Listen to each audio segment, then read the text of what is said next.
الذي هدانا وما كنا لنهتدي لولا أن هدانا الله رب اشرح لي صدري ويسر لي أمري واحلل عقدة من لساني يفقهوا قولي. اچھا، اب پہلے تو ابھی وقت ہے، ایک دو سوال پوچھ رہا ہوں آپ سے. ہمیں ہر کام بسم اللہ الرحمن الرحیم کہہ کر پڑھ کر کیوں شروع کرنا چاہیے؟ جلدی بتائیں. تاکہ اللہ تعالیٰ اس کام میں برکت ڈالے. اللہ تعالیٰ کے سامنے کیا کر سکیں؟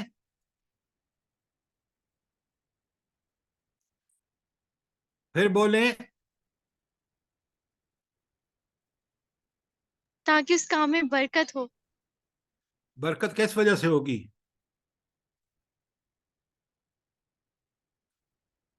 اب بہت غور سے سنیے، یہ سب سوال آپ کو مجھ سے پوچھنے چاہیے جب میں پڑھا رہا ہوتا ہوں.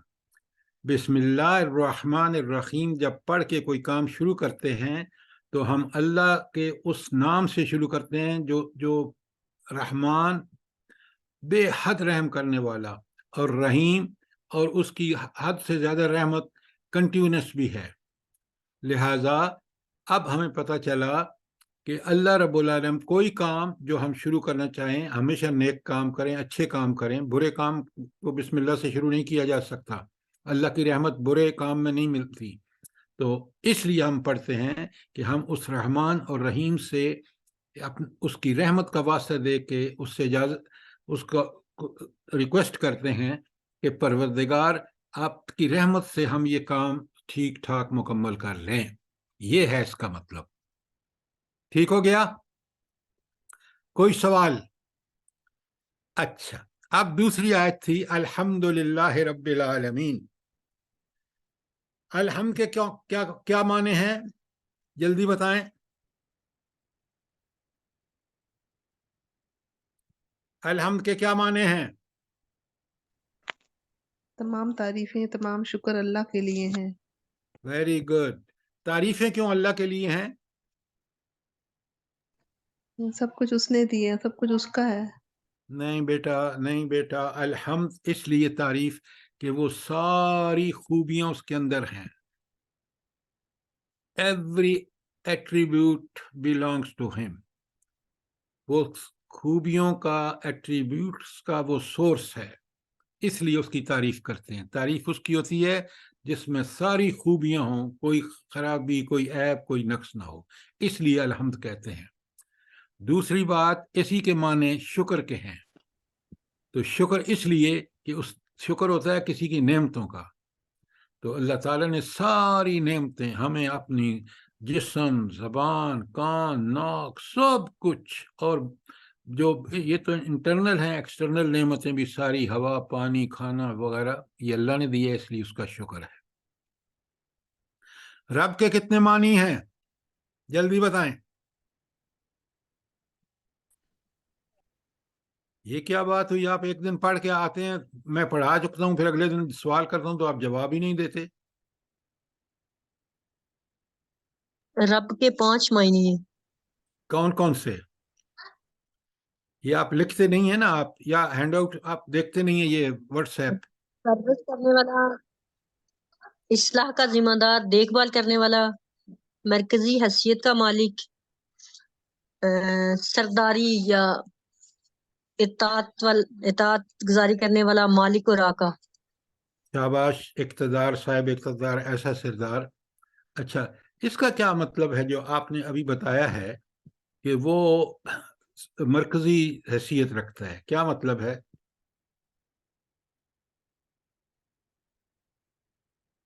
عجیب، ذرا آیت نمبر 2 لاؤ نا سامنے. مرکزی حیثیت یعنی وہ جمع کرے گا نا آخرت والے دن، یوم حشر میں ہم سب کو. یہ اس کی مرکز، ساری کائنات اول سے آخر تک اللہ کے سامنے جمع ہوگی. اچھا، اب یہ رب عالمین کا کیا مطلب ہے؟ جلدی بتائیں. تمام جہان. مثلاً چرند پرند حیوانات وغیرہ. ہاں، شاباش.